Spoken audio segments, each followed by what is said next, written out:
Hello friends, welcome to മന്ന kitchen. ഇന്ന് നമുക്ക് ക്രിസ്മസ് പ്ലം കേക്കിന് വേണ്ടിയിട്ടുള്ള ഡ്രൈ ഫ്രൂട്ട്സ് ഒക്കെ ഒന്ന് സോക്ക് ചെയ്ത് വെക്കാം. ഈ ഒരു ഡ്രൈ ഫ്രൂട്ട്സ് നമ്മൾ വൈനിലോ റമ്മിലോ ഒന്നും അല്ല സോക്ക് ചെയ്ത് വെക്കുന്നത്, ബേക്കറിയിലൊക്കെ ചെയ്യുന്നത് പോലെ തന്നെ നമ്മളിത് വിളയിച്ച് വെക്കുകയാണ് ചെയ്യുന്നത്. വീഡിയോയിലേക്ക് പോകുന്നതിന് മുമ്പായിട്ട് നമ്മുടെ ചാനൽ ഇതുവരെ സബ്സ്ക്രൈബ് ചെയ്യാത്ത കൂട്ടുകാരുണ്ടെങ്കിൽ താഴെ കാണുന്ന റെഡ് സബ്സ്ക്രൈബ് ബട്ടൺ ഒന്ന് ക്ലിക്ക് ചെയ്യാനും തൊട്ടടുത്തുള്ള ബെല്ലൈക്കൻ കൂടി ഒന്ന് എനേബിൾ ചെയ്തിട്ട് ഓൾ എന്ന ഓപ്ഷൻ പ്രസ് ചെയ്യാനും കൂടി മറക്കരുത് കേട്ടോ. അപ്പോൾ നമുക്ക് വീഡിയോയിലേക്ക് പോവാം. ഇനി നമുക്കിതിലേക്ക് വേണ്ട സാധനങ്ങളൊക്കെ ഒന്ന് നോക്കാം. അതിനായിട്ട് 250 ml കപ്പിൽ 2.5 കപ്പ് പഞ്ചസാര എടുത്തിട്ടുണ്ട്. അടുത്തതായിട്ട് എടുത്തിരിക്കുന്നത് ടൂട്ടി ഫ്രൂട്ടിയാണ്. ഞാനിവിടെ 3 കളറിലുള്ള ടൂട്ടി ഫ്രൂട്ടി എടുത്തിട്ടുണ്ട്.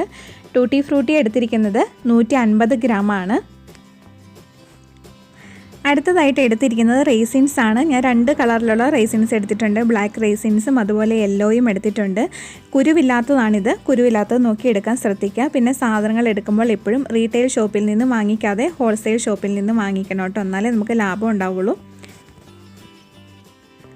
പിന്നെ എടുത്തിരിക്കുന്നത് 200 ഗ്രാം ചെറിയാണ്. ചെറി ഇതുപോലെ ചെറുതായിട്ടൊന്ന് കട്ട് ചെയ്ത് വെച്ചിട്ടുണ്ട്. മിക്സിയിലിട്ടിട്ട് ഒന്ന് ക്രഷ് ചെയ്തിട്ട് എടുത്താലും മതി. അടുത്തതായിട്ട് എടുത്തിരിക്കുന്നത് 100 ഗ്രാം ഈന്തപ്പഴമാണ്. ഈന്തപ്പഴം എടുക്കുമ്പോൾ എപ്പോഴും സോഫ്റ്റ് ആയിട്ടുള്ളത് എടുക്കാതെ ഹാർഡായിട്ട് തന്നെ എടുക്കണം. പിന്നെ എടുത്തിരിക്കുന്നത് 1/4 കപ്പ് കാഷ്നട്ടാണ്.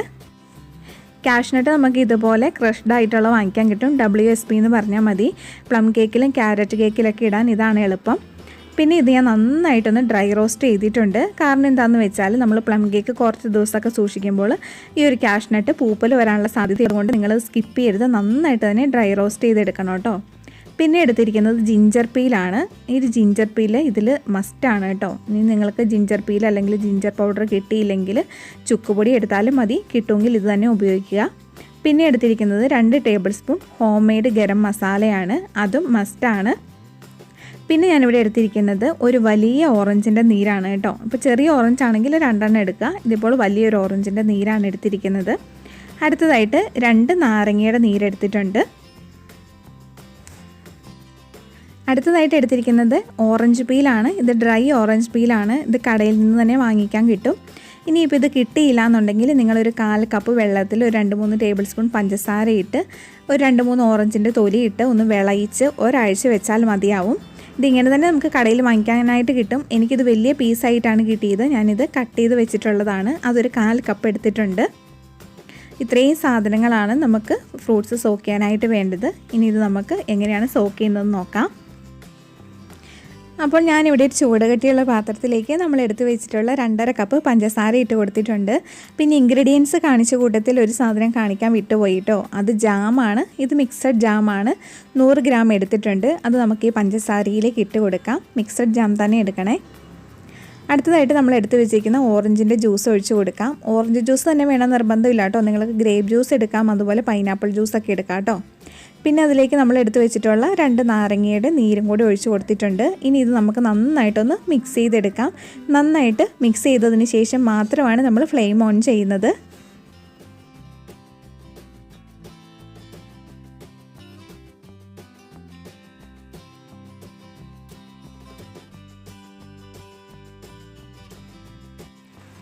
അങ്ങനെ എല്ലാം കൂടി ഇവിടെ മിക്സ് ചെയ്തതിന് ശേഷം ഞാനിവിടെ ഫ്ലെയിം ഓൺ ചെയ്ത് കൊടുത്തിട്ടുണ്ട്. ഇനി ഈ പഞ്ചസാരയൊക്കെ നന്നായിട്ട് മെൽറ്റായിട്ട് ഇതൊന്ന് തിളച്ച് വരണം. ഇതിൻ്റെ പരുവെന്ന് പറയുന്നത് നമ്മൾ ലഡുവൊക്കെ ഉണ്ടാക്കുന്ന സമയത്ത് നമ്മൾ ഈ പഞ്ചസാര സിറപ്പ് ഉണ്ടാക്കുമ്പോൾ നമ്മൾ കൈകൊണ്ട് തൊട്ട് നോക്കുമ്പോൾ നൂൽപ്പരുവം പോലെ വരുമല്ലോ, അതാണ് ഇതിൻ്റെയും ഒരു പരുവം. ആ ഒരു കൺസിസ്റ്റൻസി ആകുന്നത് വരെ നമുക്കൊന്ന് വെയിറ്റ് ചെയ്യാം.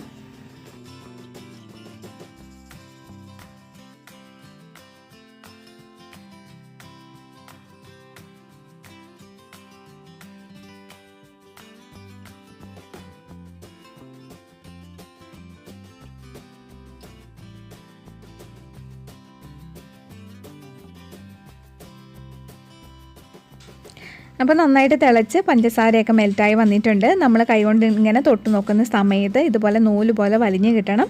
ഇപ്പോൾ കറക്റ്റായി വന്നിട്ടുണ്ട്. ഇനി നമുക്ക് ലോ ഫ്ലെയിമിലേക്ക് മാറ്റാം. അതിന് ശേഷം നമുക്ക് ഡ്രൈ ഫ്രൂട്ട്സ് ഒക്കെ ഇട്ട് കൊടുക്കാം. ഡ്രൈ ഫ്രൂട്ട്സ് ഇട്ട് കൊടുക്കുന്ന സമയത്ത് ലോ ഫ്ലെയിമിലേക്ക് മാറ്റാനായിട്ട് മറക്കല്ലേ. ആദ്യമായിട്ട് ഇട്ട് കൊടുക്കുന്നത് റേസിൻസ് ആണ്. ഞാൻ ആദ്യം പറഞ്ഞതുപോലെ തന്നെ കുരുവില്ലാത്ത റേസിൻസ് ഇട്ട് എടുക്കാനായിട്ട് മറക്കരുത്. കുരുവുള്ളത് വാങ്ങിക്കഴിഞ്ഞാൽ പിന്നെ നമ്മളത് കട്ട് ചെയ്ത് കുരുവൊക്കെ എടുത്ത് മാറ്റുമ്പോഴേക്ക് അത് കൂടുതൽ ബുദ്ധിമുട്ടാവും. അപ്പോൾ ഞാനിവിടെ 300 ഗ്രാം റൈസിൻസ് ആദ്യം ഇട്ട് കൊടുത്തിട്ടുണ്ട്. ഇത് നമുക്ക് നന്നായിട്ടൊന്ന് മിക്സ് ചെയ്തെടുക്കാം. റൈസിൻസ് നമ്മളിവിടെ മിക്സ് ചെയ്ത് കഴിഞ്ഞു. ഇനി നമുക്കിതിലേക്ക് കട്ട് ചെയ്ത് വെച്ചിട്ടുള്ള ഈന്തപ്പഴം ചേർത്ത് കൊടുക്കാം. 100 ഗ്രാം ഈന്തപ്പഴമാണിത്. നല്ല ഹാർഡായിട്ടുള്ള ഈന്തപ്പഴമാണ് കേട്ടോ ഞാൻ എടുത്തിരിക്കുന്നത്. അപ്പോൾ നിങ്ങളും നല്ല ഹാർഡായിട്ടുള്ള ഈന്തപ്പഴം എടുക്കാനായിട്ട് ശ്രദ്ധിക്കുക. അങ്ങനെ ഈന്തപ്പഴവും നമ്മളിവിടെ മിക്സ് ചെയ്തിട്ടുണ്ട്. അടുത്തതായിട്ട് നമുക്ക് എടുത്തു വെച്ചിട്ടുള്ള 200 ഗ്രാം ചെറി ചേർത്ത് കൊടുക്കാം.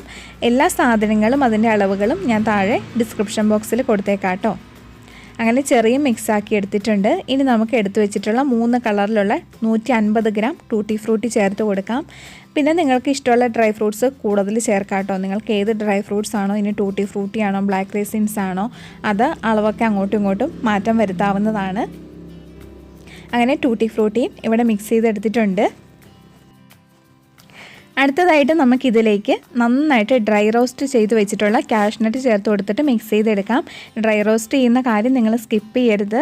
നമ്മൾ ഫ്രഷ് ആയിട്ട് തന്നെ ഇട്ട് കഴിഞ്ഞാൽ അത് പെട്ടെന്ന് പൂപ്പൽ വരാനുള്ള സാധ്യതയുണ്ട്. അതുകൊണ്ട് നന്നായിട്ട് തന്നെ നല്ല ബ്രൗൺ കളർ ആകുന്നത് വരെ തന്നെ ഡ്രൈ റോസ്റ്റ് ചെയ്തെടുക്കണം.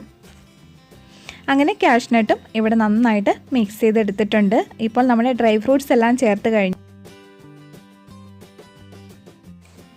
ഇനി നമുക്ക് ഇതിലേക്ക് 50 ഗ്രാം ജിഞ്ചർ പീൽ അല്ലെങ്കിൽ ജിഞ്ചർ പൗഡർ ചേർത്ത് കൊടുക്കാം. ഈ ഒരു ജിഞ്ചർ പൗഡർ അല്ലെങ്കിൽ ജിഞ്ചർ പീൽ മസ്റ്റാണ് കേട്ടോ. ഇത് നമുക്ക് ഷോപ്പിൽ ഇങ്ങനെ ജിഞ്ചർ പൗഡർ എന്ന് തന്നെ പറഞ്ഞ് വാങ്ങിക്കാനായിട്ട് കിട്ടും.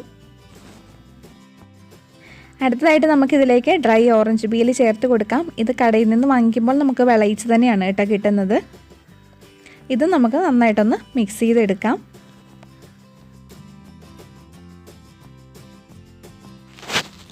ലാസ്റ്റായിട്ട് നമുക്കിതിലേക്ക് എടുത്തു വെച്ചിട്ടുള്ള 2 ടേബിൾ സ്പൂൺ ഗരം മസാല കൂടി ചേർത്ത് കൊടുക്കാം. റെഡിമെയ്ഡ് ഗരം മസാല ചേർത്ത് കൊടുക്കാവുന്നതാണ്. പക്ഷേ എപ്പോഴും ടേസ്റ്റ് കൂടുതൽ ഹോം മെയ്ഡ് ഗരം മസാല തന്നെയാണ്. ഗരം മസാല കൂടി ചേർത്തിട്ട് നമുക്ക് നന്നായിട്ട് ഒന്ന് മിക്സ് ചെയ്തതിന് ശേഷം ഫ്ലെയിം ഓഫ് ചെയ്യാം. ഇപ്പോൾ ഞാൻ ഫ്ലെയിം ഓഫ് ചെയ്തിട്ടുണ്ട്. ഇത് തണുത്ത് വന്നതിന് ശേഷം ഇത് കുറച്ചും കൂടി തിക്കായിട്ട് വരും. നന്നായിട്ട് തണുത്തതിന് ശേഷം ഇത് നല്ല എയർ ടൈറ്റ് ആയിട്ടുള്ളൊരു പാത്രത്തിൽ അടച്ച് റൂം ടെമ്പറേച്ചറിൽ തന്നെ സൂക്ഷിച്ചിരുന്നാൽ മതി. ഫ്രിഡ്ജിലൊന്നും വയ്ക്കണ്ട. പിന്നെ ഇതെടുക്കുന്ന സമയത്ത് നനവുള്ള സ്പൂണൊക്കെ ഉപയോഗിക്കാതിരിക്കാൻ ശ്രദ്ധിക്കണം. അങ്ങനെയാണെങ്കിൽ നമുക്ക് എത്ര കാലം വേണമെങ്കിലും ഒരു ഡ്രൈ ഫ്രൂട്ട്സ് കേടാകാതിരിക്കും. എപ്പോഴും നല്ല ചില്ല് കുപ്പിയിലൊക്കെ അടച്ച് വെക്കുന്നതാണ് കേട്ടോ. അപ്പോൾ ഇത് തണുത്തതിന് ശേഷം ഞാൻ നിങ്ങളെ ഒന്നും കൂടി കാണിച്ചു തരാം. ഈ ഒരു ഡ്രൈ ഫ്രൂട്ട്സ് നമ്മൾ പ്ലം കേക്ക് ഉണ്ടാക്കുന്നതിന് ഒരാഴ്ച മുമ്പെങ്കിലും റെഡിയാക്കി വെക്കാനായിട്ട് ശ്രദ്ധിക്കണം. ഇത് കണ്ടോ, ഇപ്പോൾ ഡ്രൈ ഫ്രൂട്ട്സ് ഒക്കെ നന്നായിട്ട് തണുത്ത് വന്നിട്ടുണ്ട്. ഇത് കണ്ടോ, മിക്സ് ചെയ്യുന്ന സമയത്ത് കുറച്ചും കൂടി നന്നായിട്ട് തിക്കായി വന്നിട്ടുണ്ട്. ഇനി ഇത് ഞാൻ നല്ല എയർ ടൈറ്റ് ആയിട്ടുള്ളൊരു പാത്രത്തിൽ അടച്ച് സൂക്ഷിച്ച് വെക്കാൻ പോവുകയാണ്. നിങ്ങളും ഒരാഴ്ച മുമ്പെങ്കിലും ഇതുപോലെ ഡ്രൈ ഫ്രൂട്ട്സ് സോക്ക് ചെയ്ത് വെക്കുക. അപ്പോൾ നമുക്ക് അടുത്ത വീഡിയോയിൽ വീണ്ടും കാണാം. Thank you for watching.